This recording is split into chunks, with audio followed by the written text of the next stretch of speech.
I read the damage reports while ships burned and sank faster than the ink dried. My superiors trusted the weapons. The system trusted the doctrine. What I saw was something quieter: fires contained, compartments sealed, ships that refused to die. Each report asked the same question, and none of my orders allowed me to answer it. In the late summer of 1942, the naval war in the Pacific entered a phase defined by proximity, attrition, and uncertainty.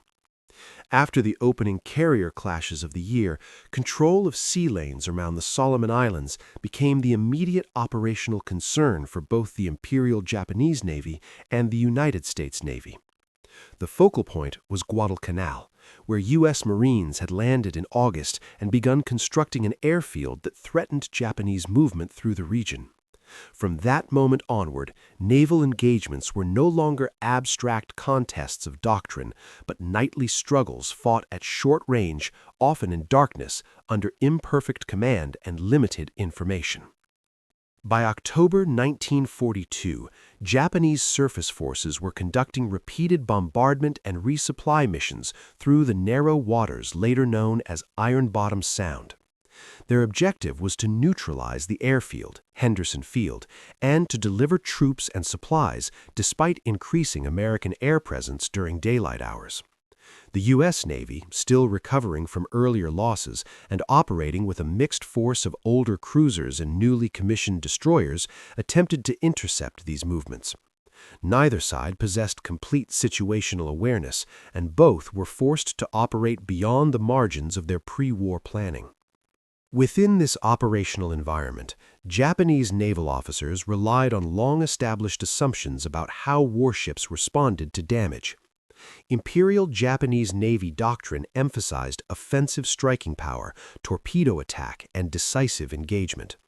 While damage control was not ignored, it was not treated as a central pillar of ship survivability. Japanese cruisers and destroyers were designed for speed and firepower, often at the expense of internal compartmentalization and redundancy. Fires, once started, were difficult to contain. Explosive damage below the waterline frequently led to progressive flooding.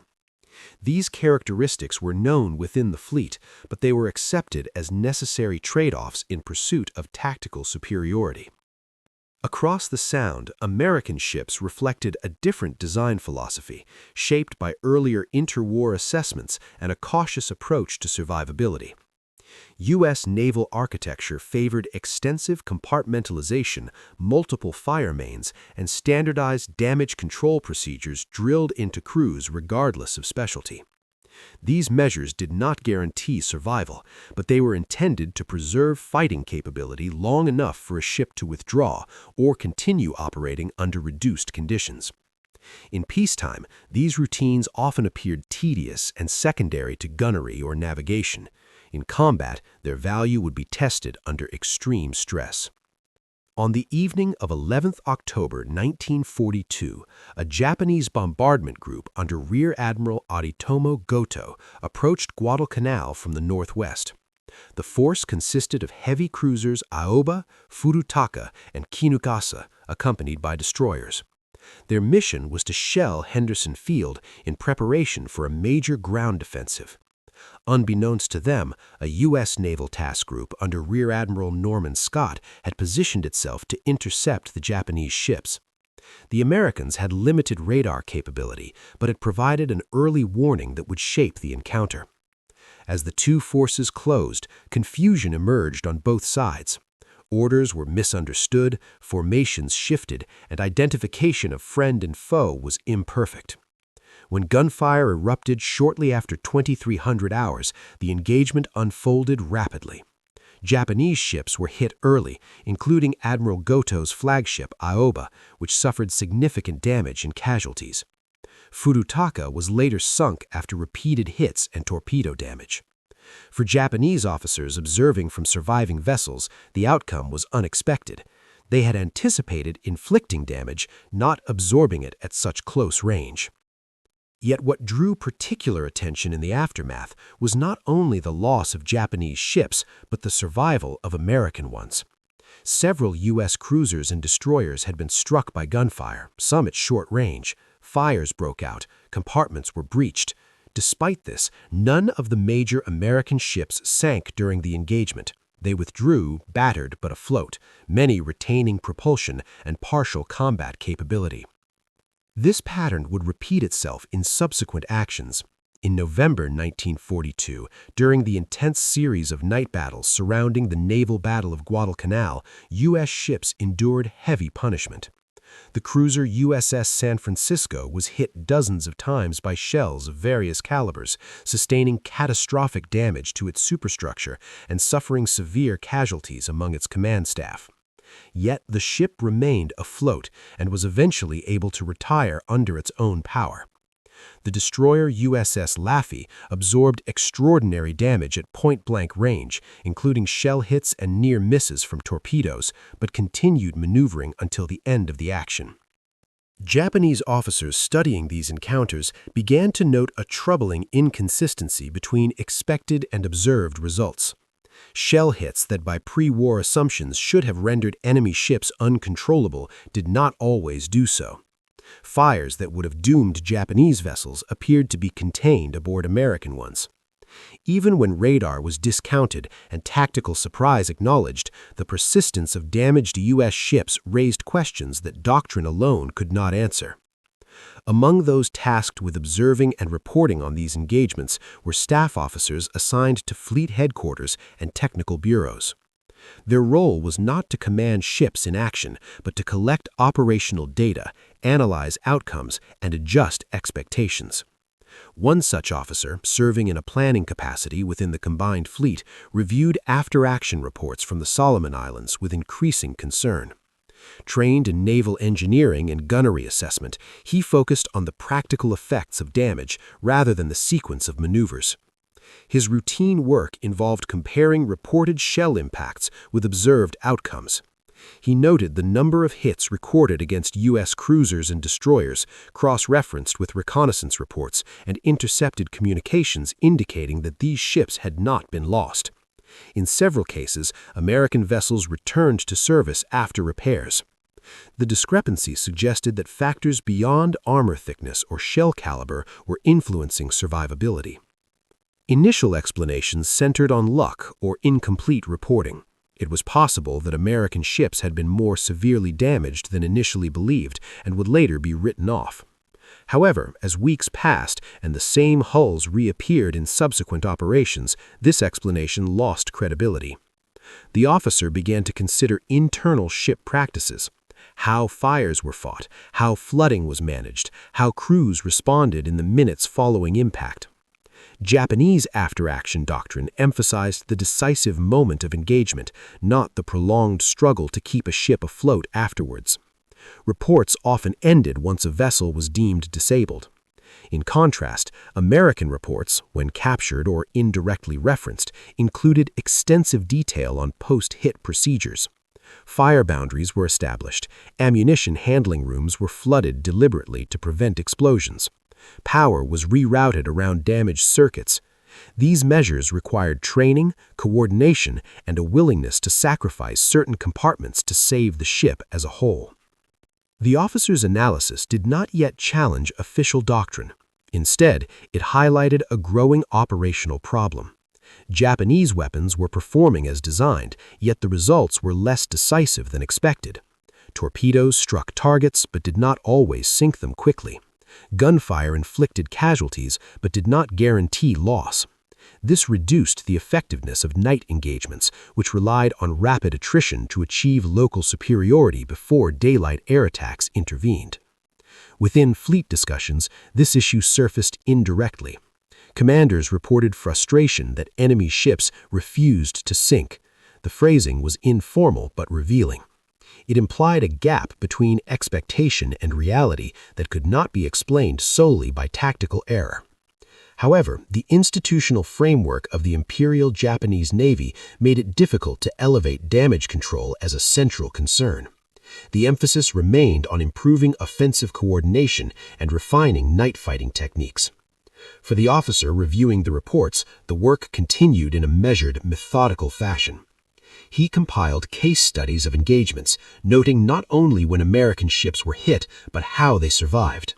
The process was incremental and largely confined to written analysis rather than operational change. There was no immediate directive to overhaul training or ship design. The demands of ongoing operations left little room for experimentation. By the end of 1942, the pattern was clear but unresolved. American ships, though often inferior in speed or torpedo armament, demonstrated a resilience that challenged Japanese assumptions. The reasons lay not in a single technological advantage, but in a system of preparation and response that operated below the level of headline victories and defeats. As the fighting around Guadalcanal continued into the new year, the implications of this resilience would become harder to ignore. For now, the observations remained part of an internal record. Recorded, noted but not fully acted upon, as the war pressed forward under conditions neither side had originally envisioned. By early 1943, the naval situation in the central and southern Solomon Islands had deteriorated for the Imperial Japanese Navy. The campaign to retake Guadalcanal had failed, and Japanese forces withdrew from the island in February. Yet the broader problem identified during the campaign did not disappear with the evacuation. Instead, it followed Japanese planners into subsequent operations across the Pacific, where the same patterns continued to emerge. Surface engagements during the Guadalcanal period had inflicted losses on both sides, but the nature of those losses differed in ways that became increasingly difficult to dismiss. Japanese cruisers and destroyers that absorbed moderate to heavy damage were often rendered total losses within hours. Fires spread rapidly through unsegmented internal spaces. Flooding compromised propulsion and electrical systems with little margin for recovery. In contrast, American ships frequently survived comparable or even greater damage, sometimes remaining in action long enough to influence the outcome of the engagement. Reports from the November battles around Guadalcanal became a central reference point. Japanese officers studying these engagements noted that American ships displayed a capacity to absorb punishment without immediate loss of combat effectiveness. This was not limited to a single incident or vessel class. Heavy cruisers, light cruisers, and destroyers all demonstrated similar resilience. Even when command structures were disrupted and casualties were severe, damage control parties continued to function. The staff officer assigned to comparative analysis expanded his scope beyond the Solomon Islands. He reviewed engagements in the Aleutians, the Coral Sea, and earlier carrier battles where surface units had taken damage. In each case, the same disparity appeared. Japanese ships struck hard but often could not sustain damage. American ships, though sometimes slower or less heavily armed in certain respects, remained afloat longer and returned to service at a higher rate. This growing body of evidence raised uncomfortable questions within internal assessments. Japanese naval doctrine had long emphasized the decisive battle, a single climactic engagement in which superior offensive skill and weaponry would overwhelm the enemy. Damage control, by contrast, was treated as a supporting function, necessary but secondary. Crew training reflected this hierarchy. Gunnery and torpedo drills consumed the majority of shipboard instruction time. Damage control training existed, but was often abbreviated and unevenly enforced across units. As losses mounted, the limitations of this approach became increasingly apparent. During night engagements, Japanese ships frequently achieved tactical surprise and delivered effective initial salvos. However, when American ships did not sink quickly, the engagement extended longer than anticipated. Prolonged exchanges favored the side better able to manage cumulative damage. Over time, this eroded the tactical advantage Japanese forces sought to exploit. The problem became more pronounced during the 1943 battles around New Georgia and Columbangara. In these engagements, Japanese destroyers and cruisers again struck U.S. forces with torpedoes and gunfire. Several American ships were damaged heavily, yet they remained operational long enough to withdraw in good order. Japanese vessels, by contrast, were often lost after receiving fewer hits. The imbalance was not absolute, but it was consistent enough to attract notice. Within fleet headquarters, discussions reflected a growing tension between established doctrine and observed reality. Some officers argued that American survivability was overstated and that eventual losses would even the balance. Others suggested that Japanese shells and torpedoes were underperforming due to fusing or detonation issues. These explanations addressed symptoms rather than underlying causes. The analytical officer reviewing damage reports approached the issue from a different angle. Rather than focusing solely on weapon performance, he examined ship design and crew procedures.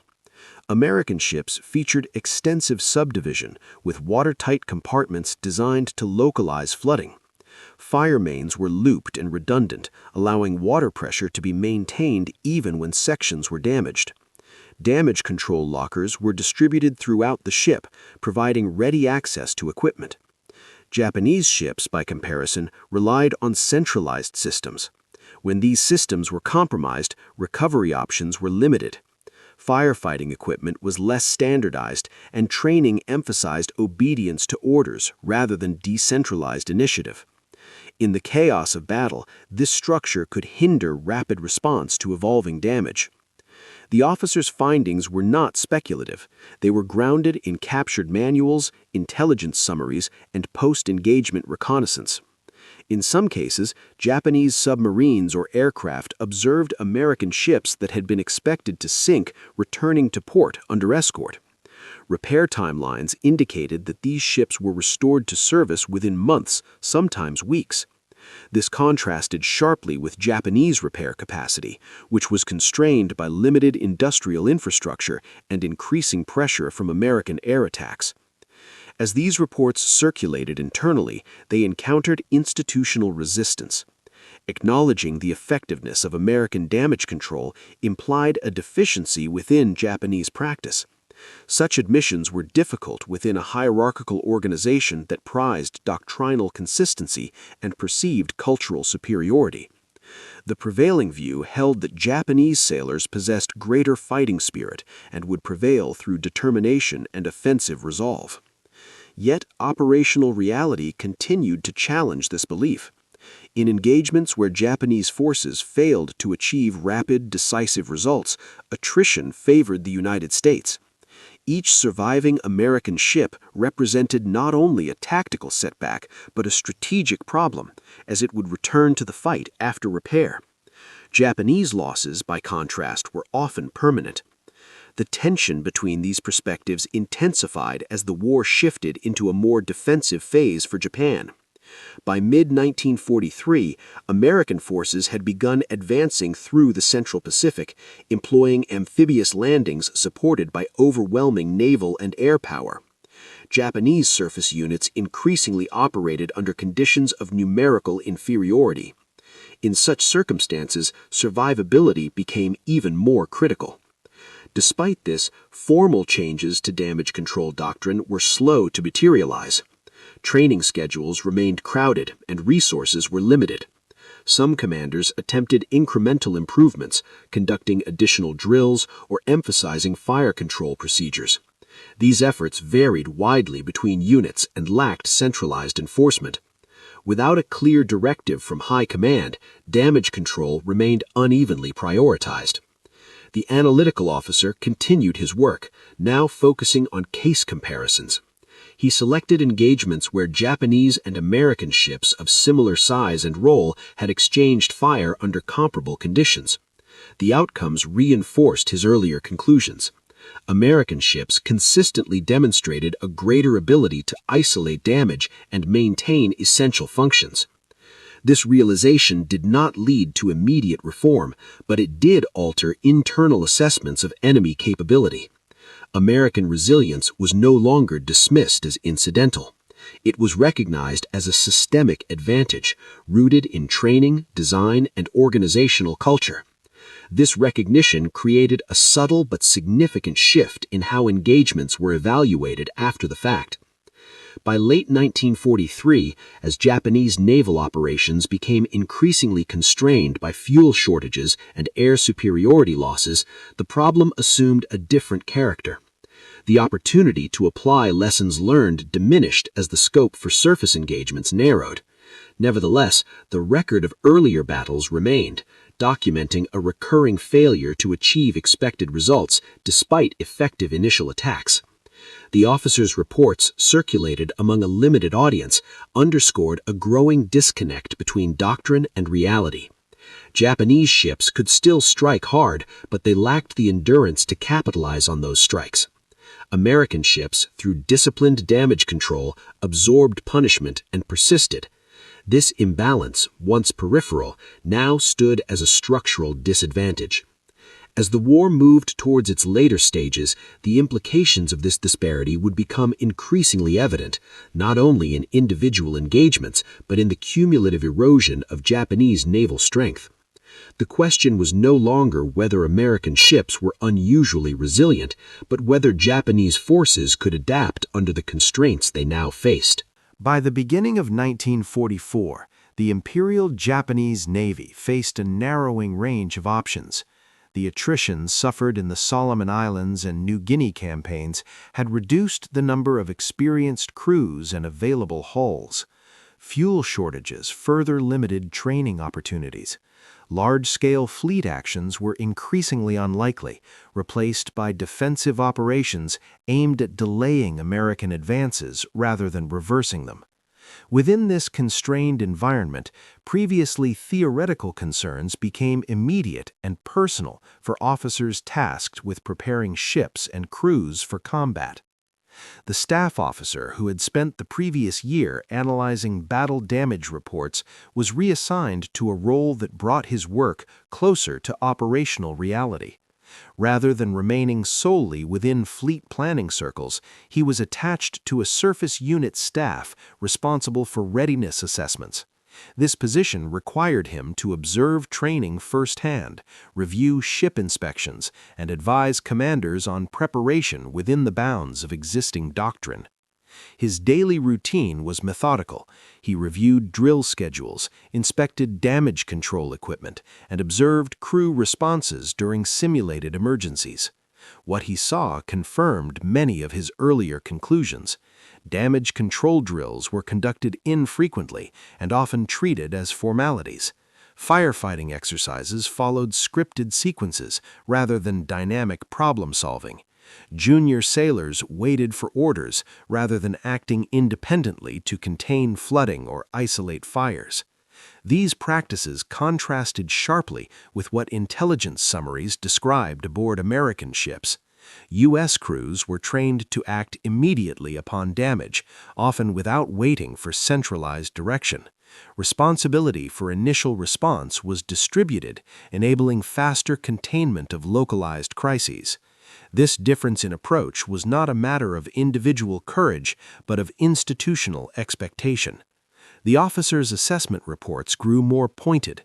While he avoided overt criticism of doctrine, he emphasized operational risk. He noted that in the absence of numerical or air superiority, survivability became a decisive factor. A ship that remained afloat, even if damaged, continued to tie down enemy resources and preserved trained personnel. Conversely, a ship lost quickly represented an irreversible depletion. This line of reasoning carried implicit consequences. If Japanese ships could not endure prolonged engagements, then even tactically successful actions might result in strategic loss. The implication challenged the foundational assumption that offensive effectiveness alone could compensate for structural vulnerability. The turning point came during preparations for operations in the Central Pacific, where Japanese surface units were expected to operate under constant threat from air attack and submarine action. In such conditions, damage was not hypothetical. Near misses, bomb fragments, and underwater shock could disable systems even without direct hits. The margin for survival narrowed further. During one readiness exercise, a simulated fire spread through a machinery space more quickly than anticipated. Observers noted delays in establishing boundaries and confusion over responsibility. The exercise was halted before reaching a formal conclusion, but the outcome was clear. Under combat conditions, the ship would likely have lost propulsion and power within minutes. The officer submitted a supplemental report following the exercise. In restrained language, he argued that existing procedures assumed ideal conditions that no longer existed. He recommended adjustments to training emphasis, including unscripted drills and greater autonomy for damage control parties. These recommendations did not propose changes to ship design or command structure, which would have required higher-level approval. Instead, they focused on practical measures that could be implemented locally. The response was cautious. Commanders acknowledged the validity of the observations, but cited constraints. Fuel shortages limited training time. Crews were already overstretched by multiple responsibilities. There was also concern that deviating too far from established procedures might undermine discipline. Despite this, some adjustments were made on an informal basis. On certain ships, damage control drills were increased in frequency. Senior petty officers were encouraged to take initiative during exercises. These changes were not standardized and depended heavily on individual leadership. They represented adaptation rather than reform. The officer recognized the limits of what could be achieved. Institutional change required time and resources that were no longer available in abundance. However, even incremental improvements carried significance. In an environment where losses were increasingly difficult to replace, extending a ship's survival by minutes or hours could mean the difference between recovery and destruction. As American forces advanced through the Marshalls and toward the Marianas, Japanese surface units faced a new operational reality. Engagements would likely involve overwhelming enemy strength with limited opportunity for withdrawal. In such circumstances, damage control was not merely a technical function, but a determinant of whether a ship could continue to contribute at all. The officer's work shifted from analysis to preparation. He focused on ensuring that crews understood the consequences of inaction and delay. His approach remained measured and factual, emphasizing observed outcomes rather than abstract theory. He avoided framing the issue as a comparison of national capability, instead presenting it as a practical problem with immediate relevance. This quiet adjustment marked a departure from earlier assumptions. For the first time, survivability was treated not as an auxiliary concern, but as an operational necessity. The realization did not overturn doctrine, but it introduced a degree of flexibility where none had previously existed. As Japanese naval forces prepared for the decisive battles they believed lay ahead, these modest changes would be tested under conditions far harsher than any exercise. Whether they would prove sufficient remained uncertain, but the recognition of the problem itself represented a shift from denial. By mid-1944, the consequences of earlier decisions and institutional inertia became increasingly visible. Japanese naval forces entered the Battle of the Philippine Sea under conditions shaped by cumulative losses, reduced training time, and constrained logistical support. The engagement is often remembered for the scale of air losses, but for surface forces and their crews, it also underscored enduring vulnerabilities in ship survivability. Surface units assigned to support carrier operations faced constant exposure to air attack and submarine threat. Damage, when it occurred, was rarely isolated or minor. Near-miss bomb detonations ruptured hull plating. Fires ignited in aviation fuel storage spaces. Shock damage disrupted electrical systems and communications. Under such conditions, the effectiveness of damage control was tested repeatedly, often under fire. Reports from these operations revealed familiar patterns. Japanese ships that sustained internal fires struggled to contain them. Flooding spread beyond initial compartments. Efforts to restore power or maintain propulsion were frequently interrupted by cascading failures. In several cases, ships were abandoned after damage that might not have been immediately fatal under different circumstances. In contrast, American ships engaged in the same operational environment continued to demonstrate resilience. Although air power dominated the Philippine Sea engagement, U.S. surface vessels absorbed bomb and torpedo damage while remaining afloat long enough to withdraw for repair. Japanese observers, including aircrew and submarine commanders, noted this persistence in their reports. The discrepancy between expected and actual outcomes persisted even as the scale of combat intensified. The staff officer who had advocated incremental changes now encountered the limits of informal adaptation. Ships that had implemented additional drills and encouraged initiative sometimes performed better under stress, but the improvements were uneven. Where leadership emphasized damage control, crews responded with greater coordination. Where traditional priorities remained dominant, old patterns reasserted themselves. This inconsistency drew attention from higher levels of command. After-action reviews began to include more detailed discussion of damage progression and crew response. While these reviews did not openly challenge doctrine, they reflected a growing awareness that survivability could no longer be treated as secondary. The language remained cautious, framed in terms of operational endurance rather than systemic deficiency. Pushback emerged from multiple directions. Some senior officers argued that emphasizing damage control risked diluting offensive spirit. Others contended that American industrial capacity rendered survivability comparisons irrelevant, as any damaged U.S. ship would simply be replaced. These arguments preserved doctrinal continuity but failed to address the immediate operational problem. Japanese ships were being lost faster than they could be replaced, often after limited damage. The stakes became clearer during operations around the Mariana Islands and later in the Battle of Leyte Gulf. Japanese surface forces entered these engagements with diminished air cover and incomplete situational awareness. Damage, when sustained, was rarely followed by effective recovery. In several instances, ships that survived initial hits were later finished by secondary explosions or uncontrollable fires.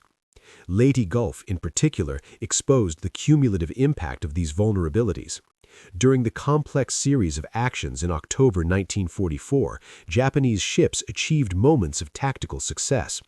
American escort carriers and destroyers were surprised and came under heavy fire. Yet even in these moments, American damage control proved decisive. Ships that should have been disabled remained operational long enough to withdraw or continue resisting. Japanese officers observing the aftermath faced a stark reality. Offensive action alone could not compensate for an inability to absorb and manage damage. The staff officers' earlier assessments, once confined to internal reports, now aligned with observable outcomes on a scale that could not be ignored. Despite this, institutional response remained constrained. The scale of the war and the immediacy of ongoing operations left little opportunity for comprehensive reform. Training adjustments continued on an ad hoc basis. Emphasis on survivability increased in rhetoric, but implementation varied widely across units.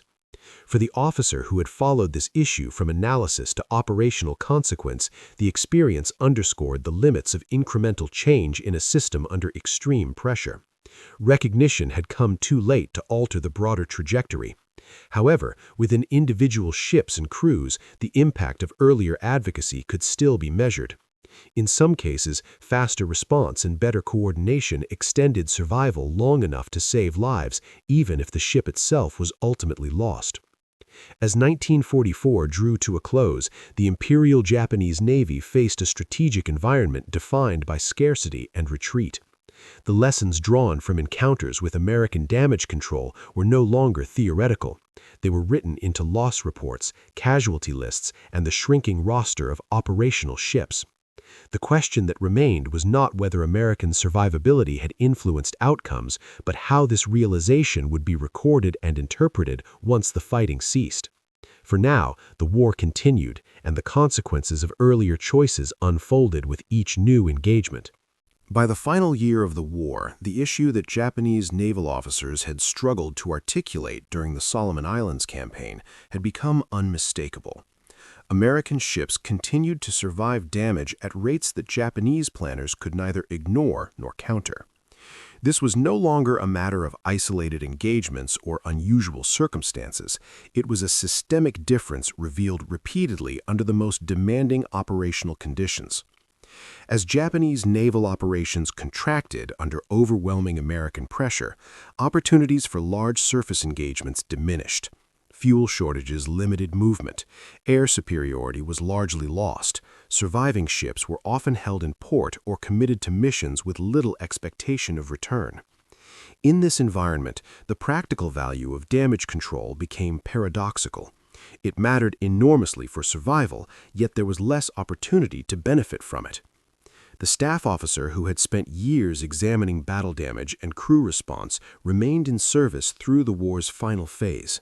His role shifted toward documentation rather than preparation. He compiled summaries of engagements, focusing on causes of loss and contributing factors. These reports were factual and restrained, avoiding speculation or overt criticism. They reflected an understanding that the war's outcome was no longer in doubt, but that its lessons would endure. In reviewing the cumulative record, certain patterns stood out with clarity. Japanese ships were often lost not because of a single catastrophic hit, but because damage cascaded beyond control. Fires spread into adjacent compartments. Flooding overwhelmed pumps. Loss of power prevented effective response. In contrast, American ships routinely accepted localized loss in order to preserve the whole. Compartments were sealed without hesitation. Ammunition spaces were flooded deliberately. Crews acted independently within a shared framework of priorities. Japanese officers who encountered these practices firsthand, whether through observation or intelligence reports, expressed a mixture of respect and disbelief. The idea that a ship could be intentionally damaged further in order to survive ran counter to established instincts. Yet the evidence was unavoidable. American crews treated damage control as combat itself, not as a secondary task performed after the fight.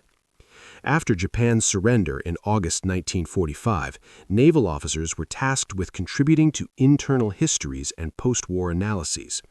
In these documents, references to American survivability appeared more openly than during wartime. Without the pressure of maintaining morale or doctrinal consistency, authors acknowledged shortcomings that had previously been discussed only in cautious terms. Damage control emerged as a recurring theme. Reports noted deficiencies in training, equipment standardization, and internal subdivision. They contrasted these weaknesses with American practices, which were described with professional respect rather than resentment. The tone was sober. There was no attempt to assign blame to individuals. Instead, the focus remained on institutional priorities and their consequences. The staff officer's earlier work found its place within this body of analysis. His reports were cited not as warnings unheeded, but as part of a broader recognition that Japanese naval doctrine had undervalued survivability. The acknowledgement was not dramatic, nor was it framed as a decisive factor in defeat. Rather, it was presented as one element among many that shaped the course of the naval war. In the post-war period, Japanese naval professionals engaged with American counterparts during occupation and Reconstruction. Technical exchanges and historical discussions provided further insight into U.S. damage control philosophy. These interactions confirmed what wartime observation had suggested. Survivability was not accidental. It was the result of deliberate design choices, sustained training, and an organizational culture that empowered crews to act under extreme stress. For American sailors, damage control rarely carried the recognition afforded to gunnery or aviation.